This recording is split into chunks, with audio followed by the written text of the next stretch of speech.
exciting being part of that journey. Creating what probably was a very game-changing organization, not just in IT industry, but I think for India, because it did change a lot about how India sees itself and how especially middle-class Indians see themselves in the difference they can bring in. The difference between tech and deep tech is Flipkart is a tech company, Swiggy is a tech company, Zomato is a tech company, right? They're all tech-based organizations which are creating convenience for urban and semi-urban India. Right? So they are the tech companies. The deep tech, when we say, is something where technology is a big differentiator by itself. And it is solving a real life problem. What are the top 5 qualities that you look out for personally when you decide to invest in a founder? The first is that they have to have co-founders. And I think it's statistically the single founder companies do not succeed as well as the one we started with the co-founders.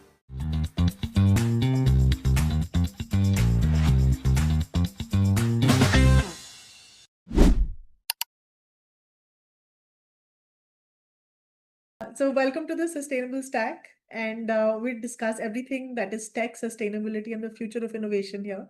I'm Saloni Malhotra, and I'm the founder of DCLIVE, as well as the author of Roots and Wings, the published authorized biography of Professor Ashok Jhunjhunwala.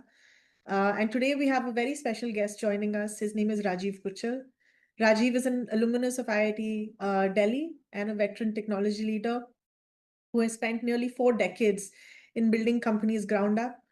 He started his career at Infosys and then was the first employee of Infosys BPO, which was then called Progeon. And then he went on to be the CEO of OnMobile. I met Rajiv when he first decided to leave the corporate world and start his investing journey. And I still remember the first call that I got in May 2008 when Rajiv said, Saloni, are you still looking for money? And that's how Rajiv went on to be an angel investor and the chairman of the board of DCLIVE. So welcome, Rajiv. Thank you so much for being here. Rajiv was also then gone on to invest with and be a general partner at Xfinity Ventures, and has invested in several social enterprises, not-for-profits, and tech startups over the years. Rajiv, it's really, really good to have you here. And I think before we dive in, everyone would love to know, your a little bit about you, your background from Infosys, from Progeon, and what drives you and this thrill of building something new over and over again. So over to you. Yeah, thanks, Saloni. Thanks for having me here. So yeah, it's been an interesting journey. I think somewhere early in my career, I realized that I am a small company guy. I am a small setup guy. And I am ready to take the risks which come along with it. That's the risk I was ready to bear. Maybe something to do with me being a Baniya and coming from that business community. I was not ready for a startup of my own because I don't think that time the environment or ecosystem was also there.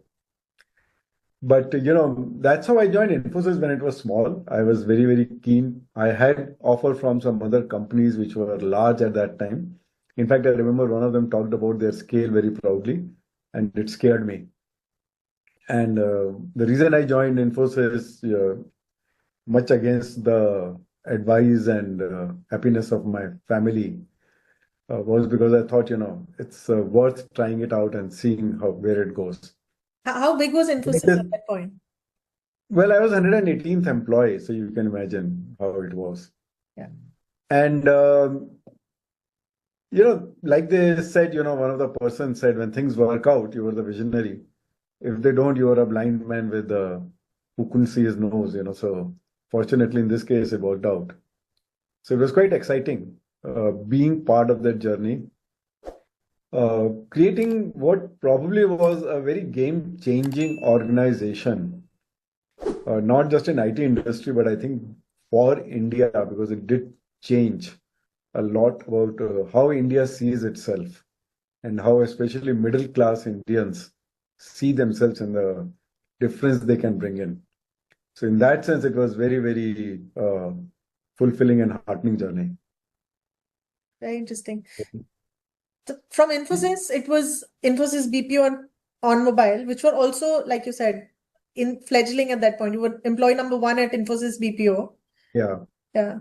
So actually, it was very interesting why and how I moved from Infosys to Infosys BPO. So Infosys grew quite rapidly. We were part of that journey. But it came a stage where, I was actually getting a little itchy. And it just so happened that in various dribs and drabs, I started hearing about BPO. I was handling telecom business. And one of my customers saw these call centers coming up in Gurgaon and said, why doesn't Infosys does this? It sounds very similar. And I couldn't relate to it. I says, no, we are moving up the value chain. Why should we go down and do call centers? And then I had a very interesting conversation with a friend of a friend in Gurgaon, where they were running this back office for one US company. And that kind of triggered, saying that, well, there are so many people who are here who are commerce graduates or, just graduates. And with the connectivity being so much cheaper and widely available, maybe it's something to do. But, that time it kind of got filed as an interesting thing in a corner. And then in 2001, because I was handling the telecom and product engineering business, that basically with internet product companies, that entire thing came crashing down. And we were heroes in 1 year and zeros the next year. We were barely managing in our group to stay where we were and not have a negative growth. But we had built the management team. And by chance around that time, my boss had this conversation that he's discussing with board and starting the BPO. Now, I had some sense about it because it's not that I didn't know. And I thought it's a great idea. And to me, it was a great opportunity because I don't get to leave Infosys, an organization I very strongly related to, but at the same time, get to do something new. By that time, and this was 2001, there was a clamor for ITNs and even tier 3 engineering companies, there were companies lining up to hire them. So we had cracked the engineers problem. But there was still a very large number of graduates who didn't have that kind of job opportunities.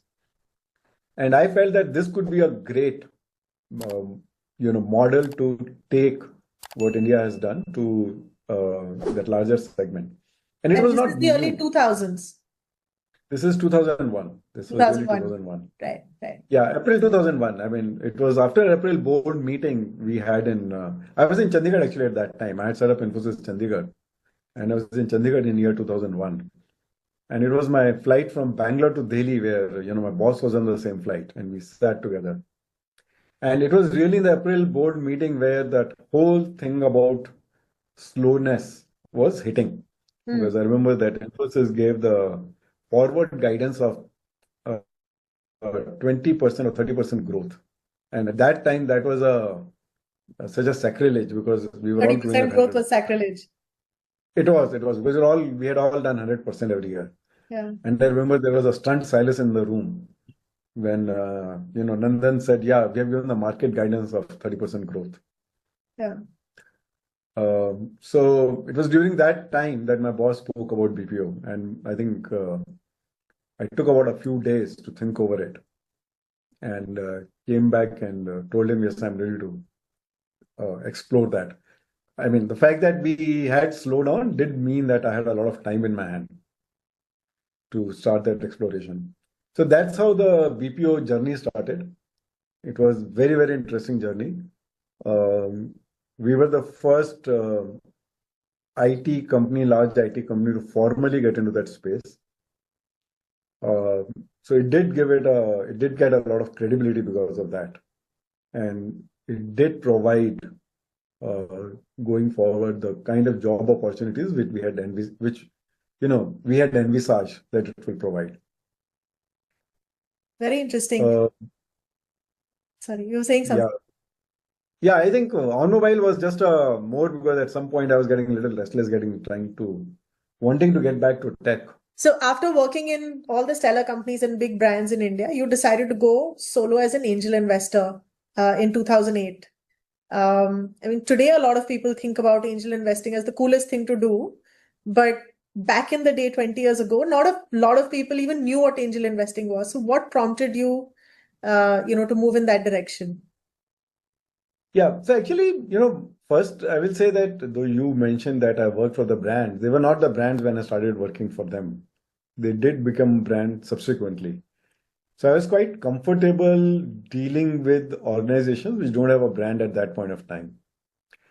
I don't think I was thinking too much at that point of time. I wasn't even sure if I've stepped out of the corporate world for good or is it a temporary break. Because what it does is, as I was moving into new and new, I had faced about 16 years of very rapid growth in whatever I was doing.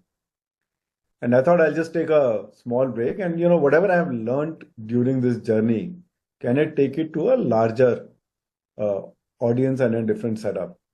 The other thing is realizing that whatever I have done, if there is a larger social purpose to it, it, gives it that additional kick.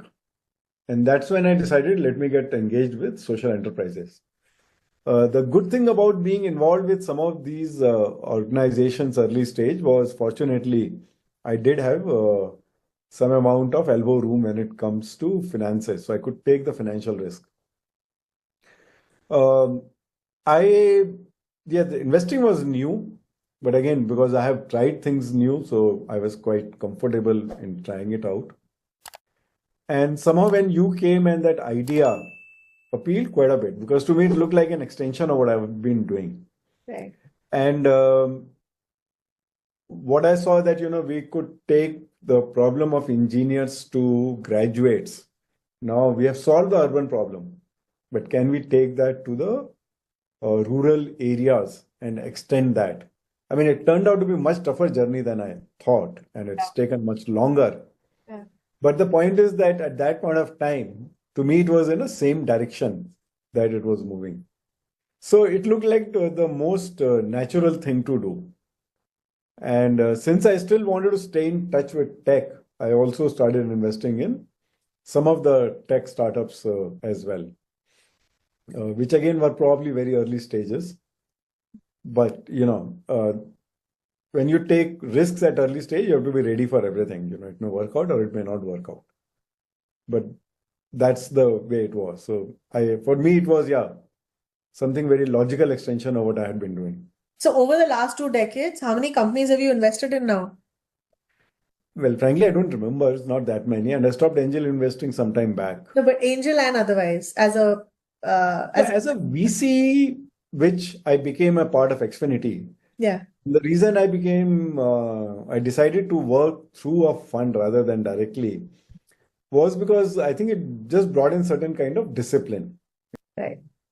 And I didn't want to create an organization by myself. You know what I mean? I didn't want to set up an office and, do things like that. Yeah. So when this opportunity came along and I was asked that, Mohandas Pai actually approached me and said, they are setting up Xfinity Fund. So it looked like a great idea to get involved with it. Again, we didn't know what it meant, but we did get involved. So I will say, if you look at Xfinity and look at my own investment, then it will be obviously more than 50. But dominant of that will be now through Xfinity than what I did during my time as angel investor. So in that sense, yes, a very wider variety of organizations which we got into. Incredible.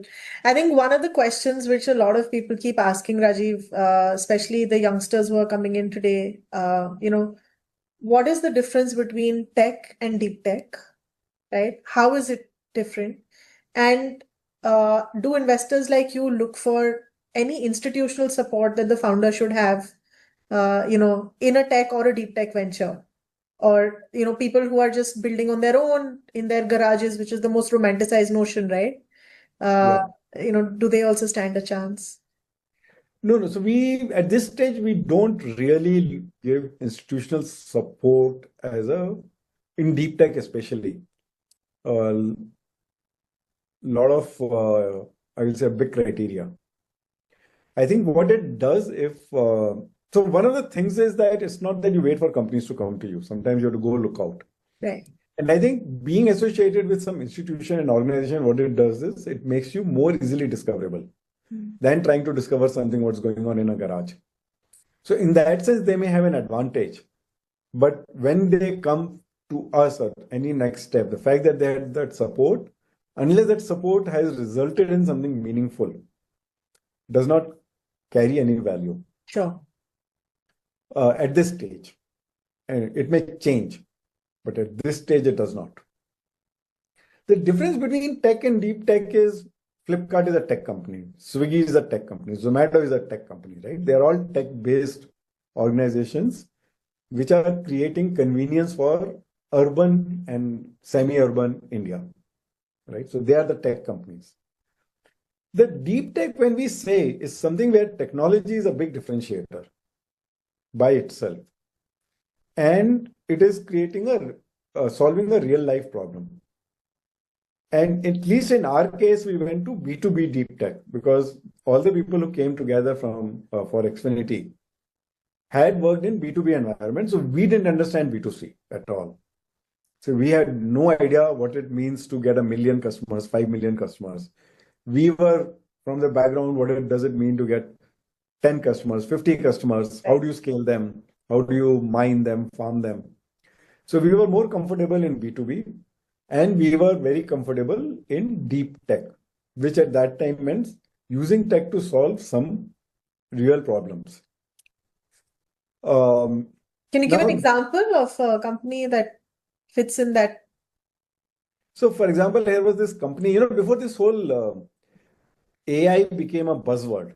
Actually, I always find it a little amusing because AI has been around for a long time. Except it used to be AI ML, that used to be the term. If you look at it right from the beginning, we have been working on, most of our companies have been working on AI ML.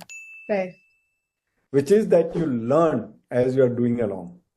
Of course, what is different now is the large language model. The people were building solutions to understand you, but now what has come out is that they're able to explain to you in the language you understand. Right. And because of the large amount of things available, some of the things people need to build earlier are now just available off the shelf. So, there has been a change, no doubt.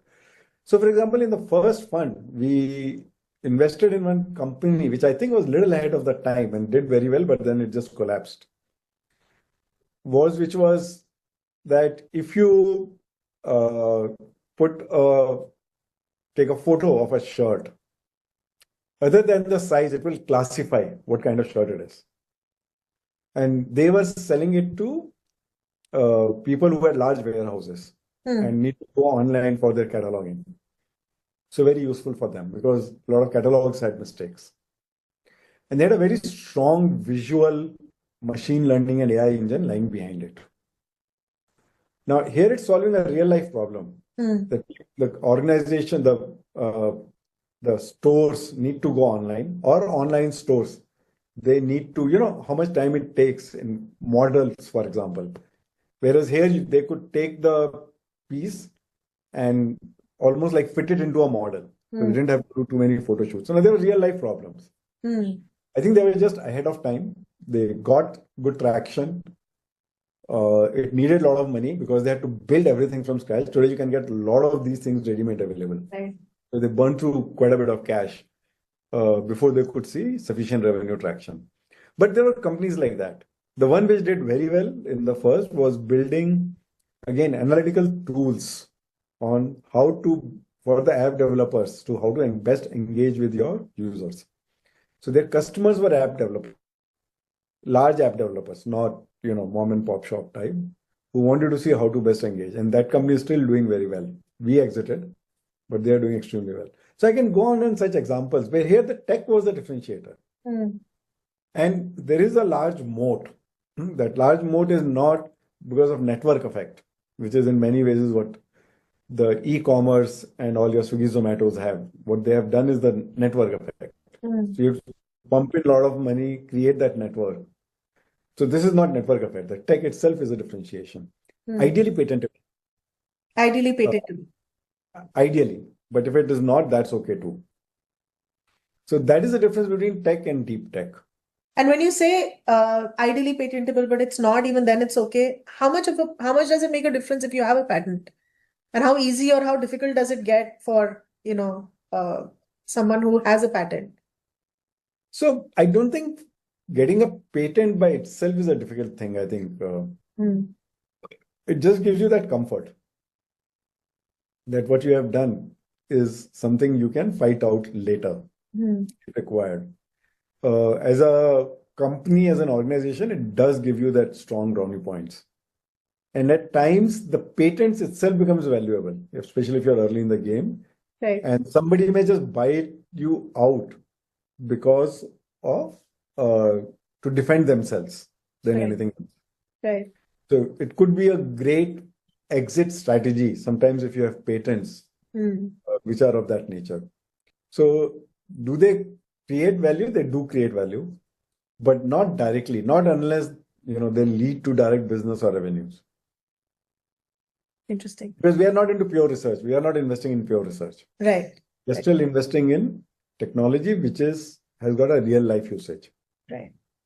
So over the years, you've obviously met a bunch of founders of all shapes and sizes and, natures. What are the top 5 qualities that you look out for personally when you decide to invest in a founder? Yeah. You see, first is that they have to have co-founders. And I think it's important for multiple reasons. One is, of course, statistically, the single founder companies do not succeed as well as the one which started with the co-founders. Because these co-founders have to be ideally skills-wise complementary to each other.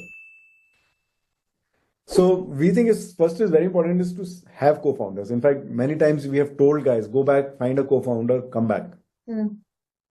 Because you need a co-founder and you need a co-founder like this. And sometimes they succeed, sometimes they don't succeed. So I think the first thing which we look at is that do you have the complementary team. After that, what we look is resilience. I think what is critical is that this is not get rich quick scheme. It takes a long time. It can take decade, maybe more, before, especially in B2B deep tech, before you start seeing the results. So you need to have the resilience to be a marathon runner than get tired in a small sprint. The third thing many of these are very subjective. You can't really put a. Of course, it's not it's not like you check everything. Yeah, you just got to get a sense of it. Yeah. The third is are they able to adapt? So, it's a bit of a contradiction that they need to have a conviction in what they're doing, but at the same time, they need to be flexible. Because the market dynamics may change, external environment may change, or some of the assumptions they started out with may not turn out to be right. Right. I mean, I can give you an example. The most successful company in our portfolio, what they started out, and these guys were kids who had actually dropped out of college. I mean, from masters, they completed their bachelor's, but they actually dropped out and started. So they were, you can imagine, 23 years old maybe. And what they are doing today is completely different. The underlying theme is similar, is same, but it's very different. And they were able to, pivot themselves, understanding that, yeah, this may be a great idea. Yeah, it is of use. It's an idea to product was great, but product to business wasn't. It won't give me a lot of revenues. It costs me a lot. It cost me $5 to get $1. It doesn't make sense. So let me not do it. So what can I do? And from then they picked up a thread. Maybe I can do. So then it was still costing them $2 to get $1. But then they figured out something else, completely new, different market segment.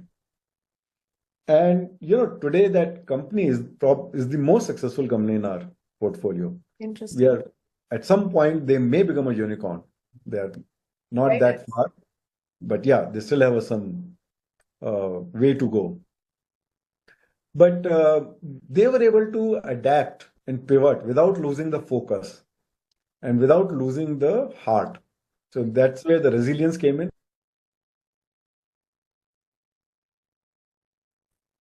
The fourth thing we look is depth of thought. That whatever they're doing, are they thinking or they're shooting from the hip? Have they done enough research?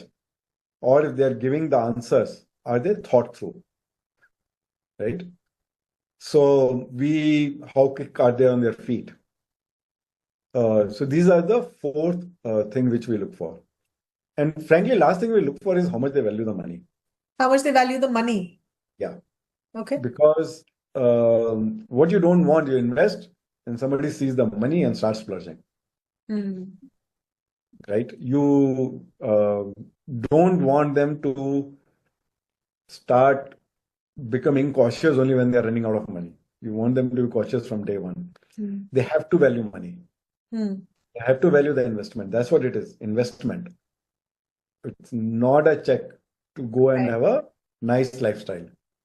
So how much do they value that? So I'll say these are broadly some of the things, except first one, which I said founder, co-founder. Everything else is subjective. Of Everything course. else is what's driven. So co-founder is a must. Ideally, yeah. But a lot of co-founders don't get along. There's always a So conflict we at do some have point. situations where beyond a point, co-founders do part, and sometimes we advise them to part. Right.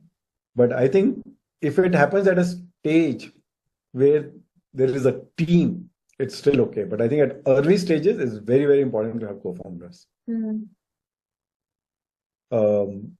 Because you need somebody to bounce off your ideas with. Yeah.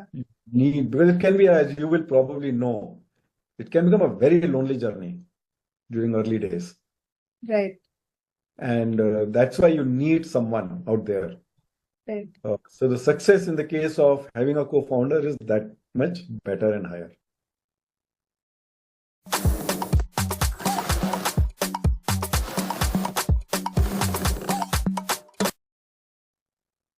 Yeah. So I'm just, Bangalore obviously has the largest, I think, volume-wise, startup companies. I think Delhi gives a tough competition now, according to the Startup India data. But in Bangalore, there are lots of local problems which nobody is solving. It takes 40 minutes to get a taxi from the airport.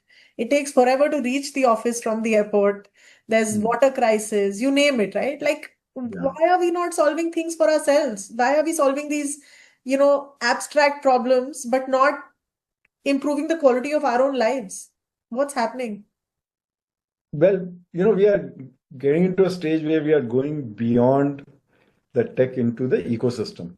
Yeah. And, India is a very complex, diverse, and vibrant democracy. And with all its benefits and, disadvantages which come along with it. So I don't think that many of these problems have such a easy solution. And that's where we find that many of us, when we get into the real world, we find that sometimes things are not the way we imagine them to be.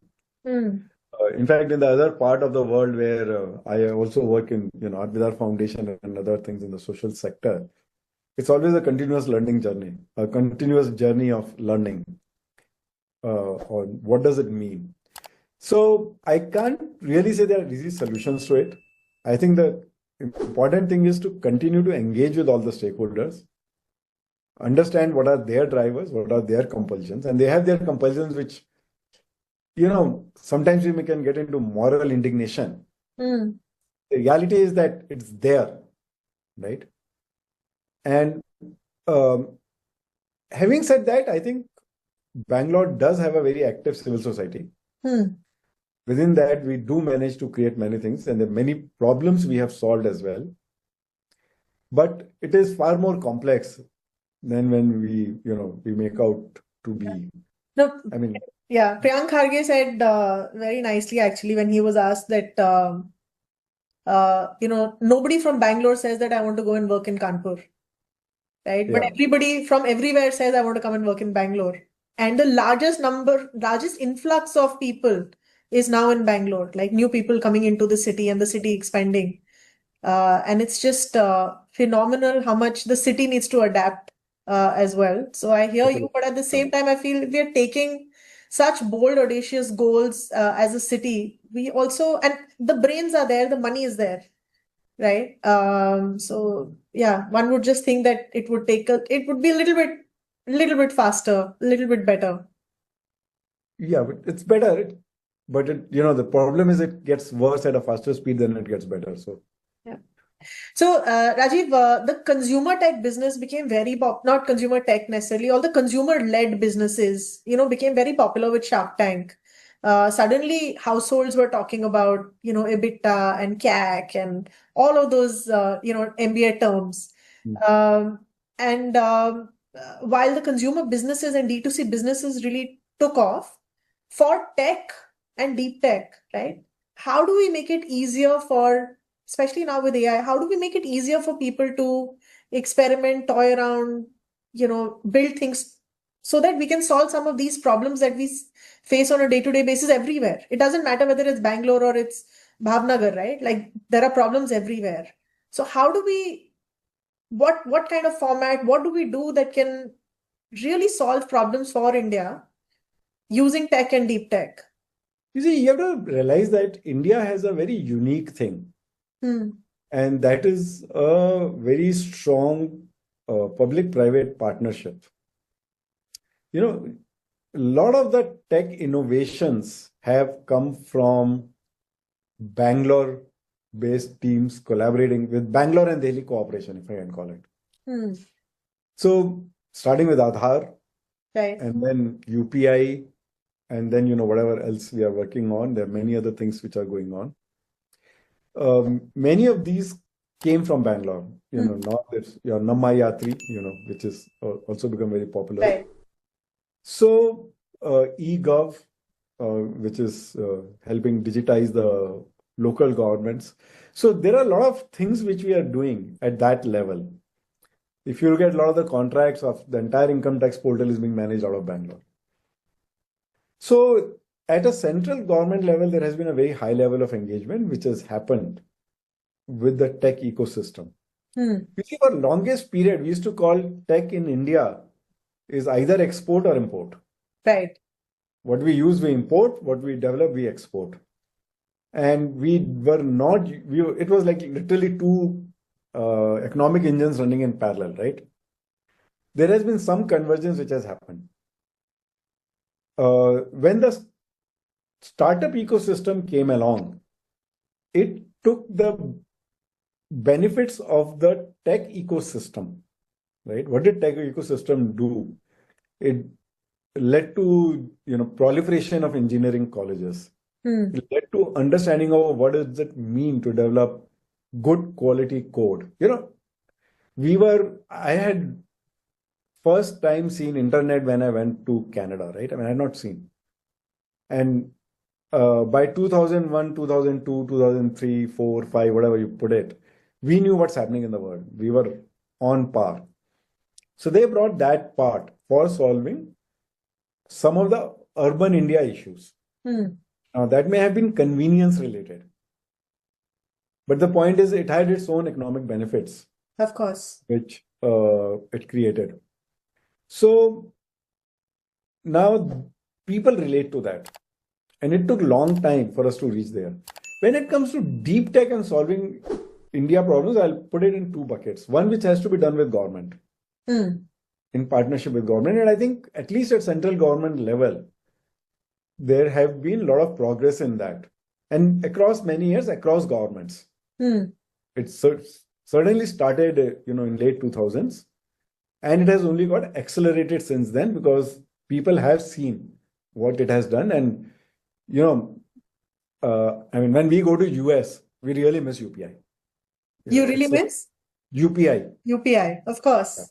Yeah. There's so many things you miss. You miss your Digi Yatra. Yeah.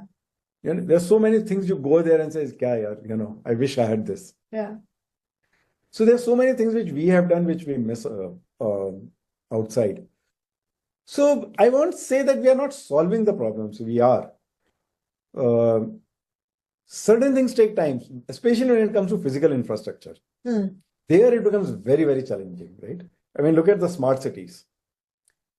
It was all done with a lot of money thrown in, a lot of great ideas, but very difficult to implement because of the number of stakeholders which gets involved.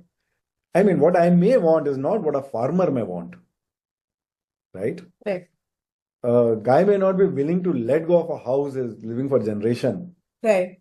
to, for some elite people to come and build a, Right. condominium there. Yeah, Right. of course.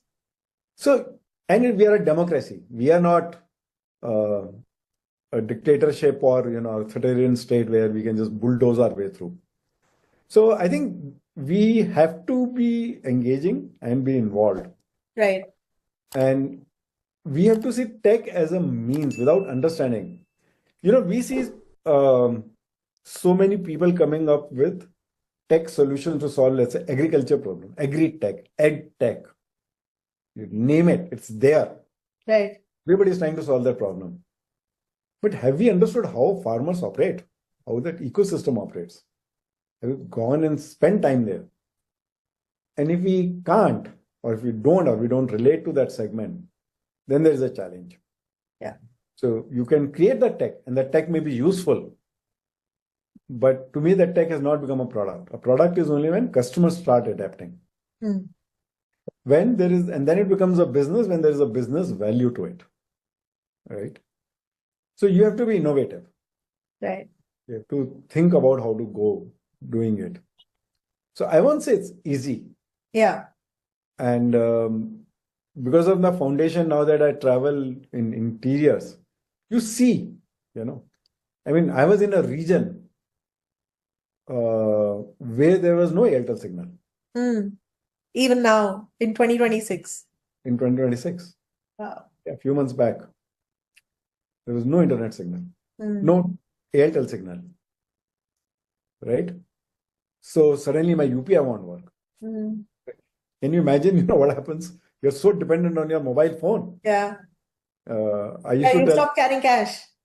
yeah, completely. Yeah. Stop carrying so many things. You don't carry directions. Correct. Now imagine your Google map is not working. You're stranded. Right. You don't know where to go, left or right. So the old standard, you have to get down and ask someone. And then look for the tree from where you have to take a right turn. Correct. Absolutely. So, it's you have to understand that part. You have to understand why things, what it will take to reach those areas. Yeah. The good news is, thanks to mobile, people are aware of tech. But we have to see what works for them. I think the mobile industry's biggest contribution was understanding what works for common man. And they saw that if they bring that price point down to this, they will have 1 billion users and not, 50 million or 100 million. Right. That's commercial scale. That's the scale. That's the scale. Yeah. So, yeah, I think mobile industry is something to learn from. Yeah. Very interesting. You also mentioned, that we are experimenting a lot as a country and there is a lot of innovation that has happened. I think it's only prudent to mention the place where we met and we spent so much time over the last 20 years, the ITM Research Park, and Professor Jhunjhunwala, who introduced both of us. What do you think of the work that has gone on there, and what excites you about a place like that?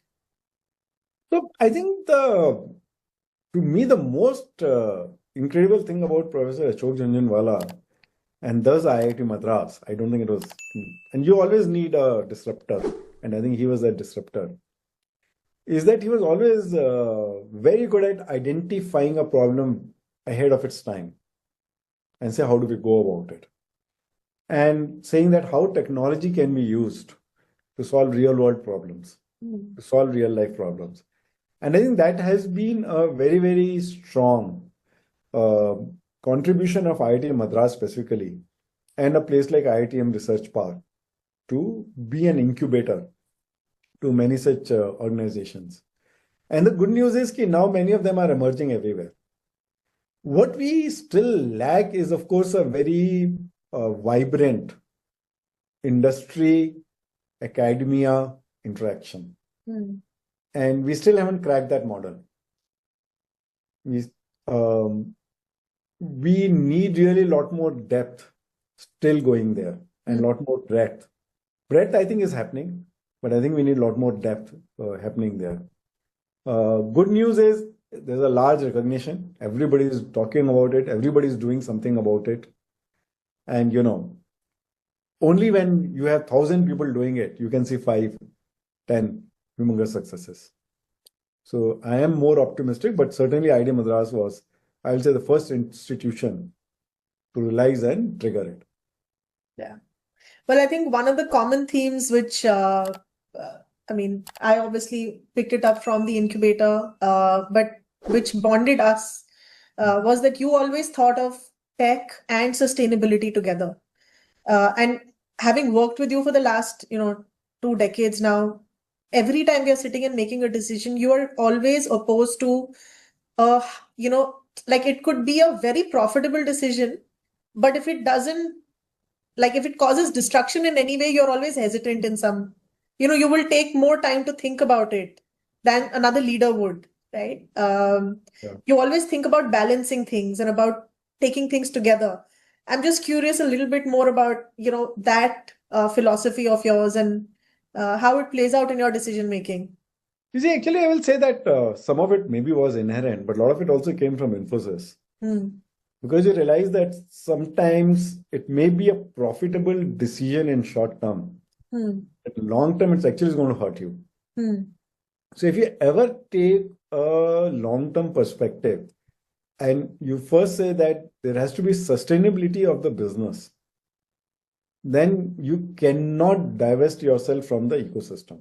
And you cannot be, you have to clearly take care of your self-interest.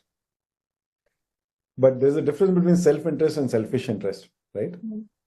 So you have to take care of your self-interest. But if you are divest from ecosystem, it can take you only that much further. And I would say a lot of that thinking came really from spending time in Infosys. Because we did see at many times the decision being taken, which looked in short term very stupid, but in long run turned out to be an extremely good decision. I still remember one of the largest customers Infosys had, and they called Infosys and many other companies for negotiation. And Infosys chose not to bring down the rates. And I think it was not just the pricing. Pricing definitely was a large factor. But I think it was also the way they were treating the vendors. And for them, it was important to be treated with respect. We are bringing something to the table. It's not that we are, not bringing something to the table. In that time, actually, there are guys who almost wrote obituary of Infosys. Interesting. But in long run, everybody said that was the best decision Infosys took. And so, it takes a guts and that farsightedness to see that. I wouldn't have been able to do at that point of time. But you realize that there are things you need to take from a longer term perspective. Especially, when it comes to something like DC Crew. I mean, imagine if you take 1 or 2 wrong employee decisions, what happens? Yeah. That you can just shut down that center. Right. Right? And how many places you can keep on going? So, you can. So if you want to create a business which is sustainable, it has to be sustainable for everyone. You've built the agent. Running in production is where the complexity begins. Very, very, very well said, actually. And when you say, a vendor who takes a stand against a client, I remember in one of the meetings you mentioned, we were discussing if we should onboard a particular client. And your comment was that they will, they will put us in liquid oxygen. They will not let us live and they will not let us die. Yeah. Right? We will just be working like slaves, but we will not be able to either come out of it or, profit from it. And that, unfortunately, Rajiv, is the truth for a lot of Indian companies and a lot of small businesses, right? So what advice would you give to a young founder who's sitting and building something, who's stuck in this state? How do you deal with it? How do you, how do you come out of this state? So you have to, you see, if you're using something like that as a stepping stone, it's fine. But you need to make sure that it is not bleeding you beyond a point, right? So you need to make sure. You see, sometimes you may need to get a certain business or foot in. You may have to make a compromise. But you should be very clear that it is a tactic, it is not a strategy. And once I go past that stage, I'm going to get rid of this, But that right? tactic, there's always that next sucker in the queue who wants that logo, who's going to put That's down okay. rate, who's That's going okay. to, At that point of time, you let that guy go, Hmm. right? But you have to grow out of it very quickly. Hmm. So you will always have that. And look at those guys. I mean, we did discuss. Did many of them benefit because of this? No. In fact, we know the great organizations which actually did well and we worked with, they were the ones who built partnerships, because then both partners will invest in the relationship. Right. As the market dynamics started changing, the quality is required, the regulation starts coming in, they have to also clean up their act. Right. So they also then started working, and some of the organizations I know, which I said no to at that time, later on were working in a very professional way with their vendors. Hmm. Interesting. Everyone learns over a period of time. Everybody learns over it. Yeah. Yeah. The market is the best teacher. I guess the market teaches you. Yeah. So you don't want to be the sucker who gets sucked dry and gets spit out. Yeah. No, absolutely. So, we're coming to the end of our time, and I just want to close with, the three big challenges, according to you, that India should focus on. That that young people who are building companies, three good things that they should, run towards and build, if you could give any tips. Well, I don't know if I want to. If you ask me about the country, I can say, Okay. how much of it Yeah, is okay. youngsters or Country is good. whatever. And this is because of, three very different things in some ways that I'm involved in. One is in the startup world. Second is in building of an institution like Plaksha, which I'm seeing, and I'm also getting involved with IIT Delhi in some ways. And the third is, of course, in the social sector. So if I start with the third, I will say that we need a lot more vibrant dialogue between these two Indias that we have. And I just call them India and Bharat for convenience. India is the one which has seen the success, which has achieved the wealth. They are largely urban, middle class, English speaking, largely, right? But there is also a larger country out there, which is still, if you go there, you need to speak in their language. It's vernacular. They're very comfortable in their geographies. Yeah. They don't necessarily want to become a millionaire. They're very happy in their settings, maybe a little better life. And there are two very, very different countries out there. And if we don't have this vibrant dialogue between the two communities, it can lead to a very strong political divide, like what we are seeing in some other countries. And then what happens is, if we ignore or we think what made us successful or will also make them successful, and we try to impose, there's going to be a massive pushback. And the danger is that will they then the Bharat also starts pulling back India because of the fact that they are being talked down to. Yeah. So I think what we need is a lot more vibrant dialogue between these two communities which exist, and better understanding of these. The second, I will say, is especially when I see US and China being the two dominant players, is we need a lot more depth in our research. We need a lot more investment going into our research, whether in academia, or whether it is in corporate world, in the industry, or even in the research bodies by themselves, which government of India has set up. Of course, government has a large role to play, but I think there are many other stakeholders who have to come to play. Because without getting into in-depth research, it will be very, very difficult for a large country like India to be standing on its feet and be counted and be respected. And I will say the third thing that we need to focus on is that we should not try to ape US and China, but also realize what is our USP and what is the strength of India. And frankly, if you ask me, our biggest strength is micro entrepreneurship. Micro entrepreneurship? Yeah. I think we are a country of entrepreneurs. We are a nation of entrepreneurs. You see, US was a nation of adventurers. They were literally the country of cowboys. You know, they made those countries. China was always very centralized control country. You go through the history, they were always like that.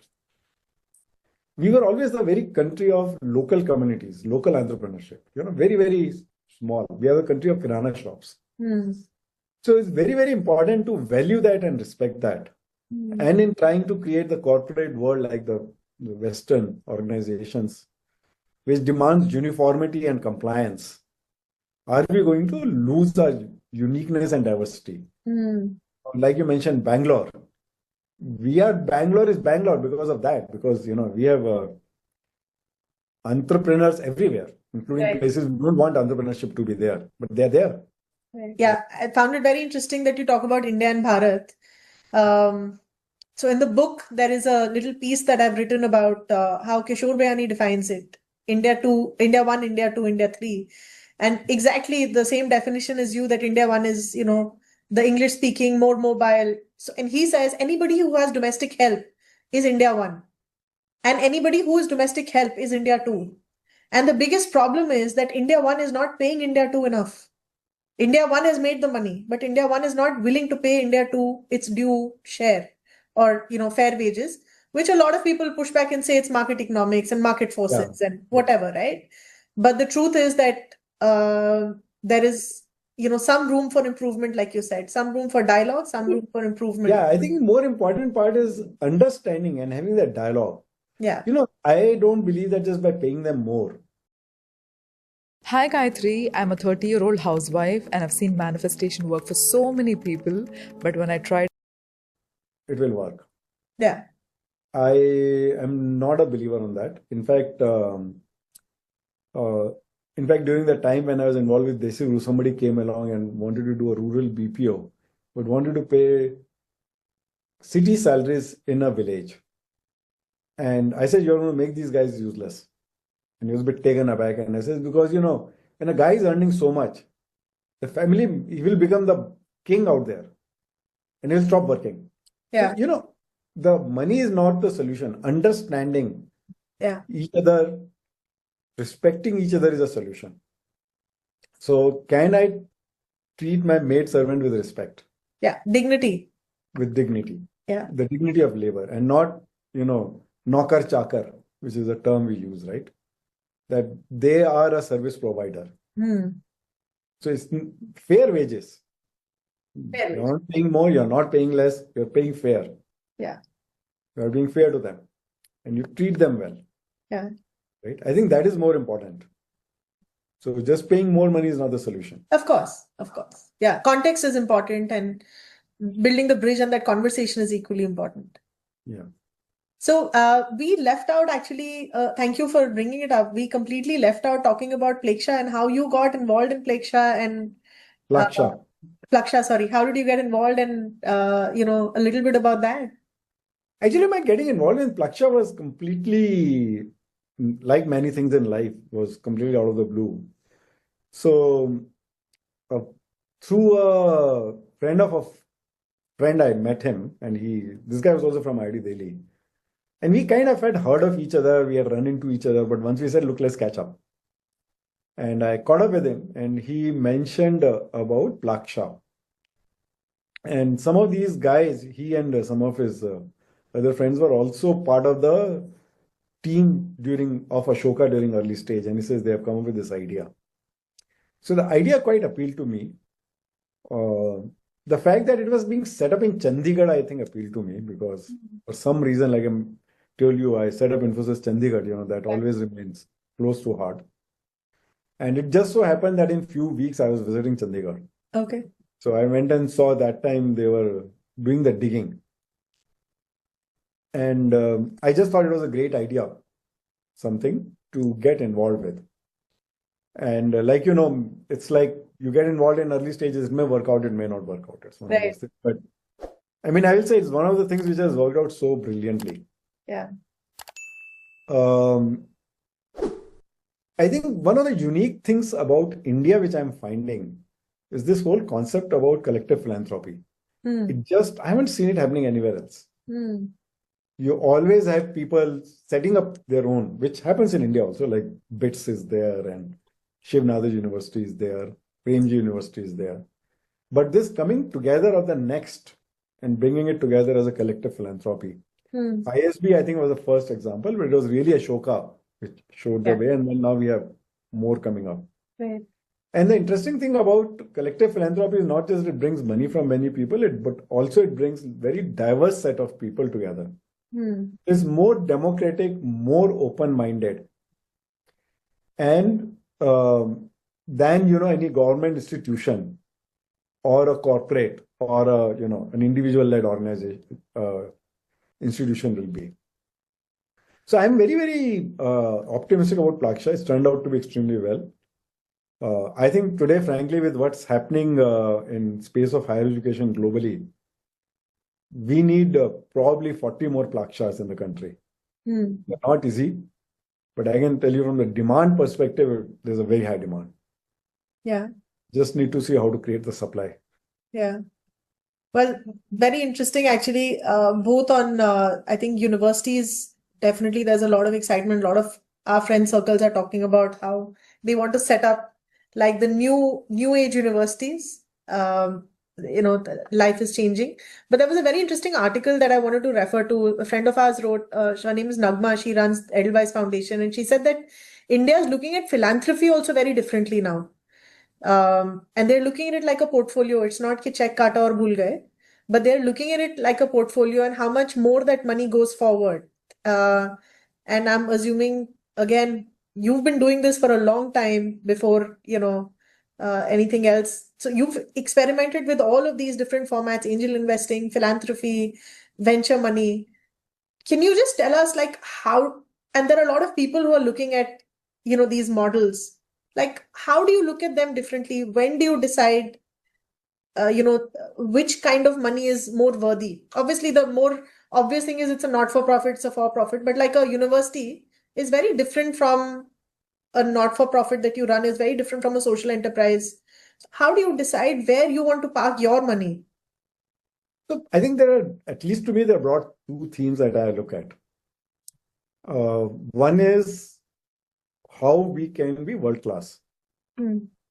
So whether it was journey at Infosys or in many ways what we were doing at OnMobile or with what we do with VC industry, right? How can we create world-class entrepreneurs? And Plaksha to me is in part of that. How do we create a world-class educational institute? So one is that how do we be in that leading edge? But at the same time, when I spoke about India Bharat, is that how do we also engage with a larger ecosystem? And when it comes to these two, you can either work at a structural level or at a point level intervention, right? So Plaksha is a bit of, you can say point, but it's also structural. I think Plaksha is also creating a guidebook. Tomorrow, if somebody wants to create another educational institute, engineering institute like Plaksha, a modern institute, Plaksha is a great guidebook for them to use, right? So, that is in some ways is at a structural level, whereas if I do angel investment or something, it is more at a point level. Similarly, on the social side, if you look at it, not-for-profit type, you can do either a direct intervention, which we do, for example, in identifying people with cleft and getting their surgeries done, right? Right. That is at a very point, here and now. Right. You have to solve that problem here and now. But you can also work at a structural level, Right. which is what we do with Dhwani Foundation. That how do you work with these micro social entrepreneurs and make them more effective and make them more professional entrepreneurs than what they are today. So I will say that it in many ways plays to the themes which I have been kind of mentioning about. So how much you spend where is really your up to each one. And I don't sit on judgment if somebody says, I just want to be a VC or I just want to do point intervention or I just want to work at policy level. It does not matter. It's, I think, what everyone is comfortable with. Yeah. But this is where my comfort level lies. Well, thank you so much, Rajiv. I think, over the last 2 decades, I can say I have learned so much from you and in every interaction, be it micro habits like getting better at planning, to, booking my tickets better, to how to run businesses, how to read a P&L, how to, just do basic stuff in any business. I think I've learned everything from you. So I'm really glad that we had this 1 hour conversation. I'm sure the listeners are going to learn so much from this. And we're going to come back because I know for a fact that a lot of gems and your one-liners haven't come out in this. So we'd love to do another one with you sometime as a follow-up. But thank you so much for this. This means a lot. Thanks, Saloni. And maybe I need to learn some spontaneity from you. Thank you.